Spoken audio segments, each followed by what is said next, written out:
Hi guys! So, capsicum masala curry ఎలా చేసుకోవాలో చూసేద్దాం.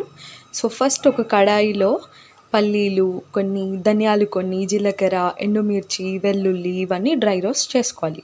ఆ తర్వాత అవి జార్‌లో వేసుకొని, కొంచెం కొత్తిమీర వేసుకొని, కొన్ని వాటర్ కూడా పోసేసుకొని పేస్ట్ చేసుకుందాం. ఆ తర్వాత ఒక కడాయి తీసుకొని, మళ్ళీ అదే కడాయిలో 2, 3 table spoons of oil add చేసుకొని, పోపు దినుసులు వేసుకొని అండ్ అవి కూడా చిటపటలాడిన తర్వాత పచ్చిమిర్చి, ఉల్లిపాయ, కరివేపాకు ఇవి కూడా వేసుకొని అవి కొంచెం ఆయిల్‌లో వేగనిద్దాం. అవి వేగిన తర్వాత హాఫ్ కుక్ అయిన తర్వాత 1 స్పూన్ ఆఫ్ అల్లం వెల్లుల్లి పేస్ట్ వేసి, కొంచెం పసుపు కూడా వేసి అది కూడా బాగా కలుపుకుందాం. అది అల్లం వెల్లుల్లి పేస్ట్ అంతా మొత్తం పచ్చి వాసన పోయేంత వరకు కలుపుకుందాం. ఆ తర్వాత కొంచెం సాల్ట్ యాడ్ చేసుకొని మళ్ళీ కలిపేసి ఇందాక మనం ఏదైతే మసాలా చేసామో అది క్యాప్సికమ్‌లో ఫిల్ చేసేయాలి.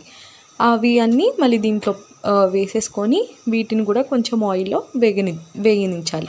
ఆ తర్వాత మనం ఇందాక ఏదైతే మసాలా ప్రిపేర్ చేసామో దాంట్లో కొన్ని వాటర్ యాడ్ చేసుకొని ఆ వాటర్‌ని దీంట్లో పోసేసుకోవాలి. ఆ తర్వాత కొంచెం సాల్ట్ వేసుకొని మళ్ళీ కుక్ చేసుకోవాలి. మొత్తం క్యాప్సికమ్ అంతా ఉడికిన తర్వాత ఒక 1 ఆర్ 2 టమాటోస్ని పేస్ట్ పట్టుకోవాలి. మెత్తగా పేస్ట్ పట్టుకున్న ఆ ప్యూరీని దీంట్లో యాడ్ చేసుకోవాలి.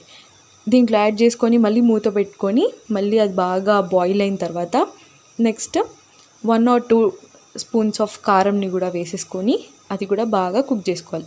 లాస్ట్‌లో ఇంకా ఎక్కువ గ్రేవీ కోసం ఒక టీ గ్లాస్ ఆఫ్ వాటర్ కూడా పోసేసుకొని ఉడికించుకోవాలి. ఉడికిన తర్వాత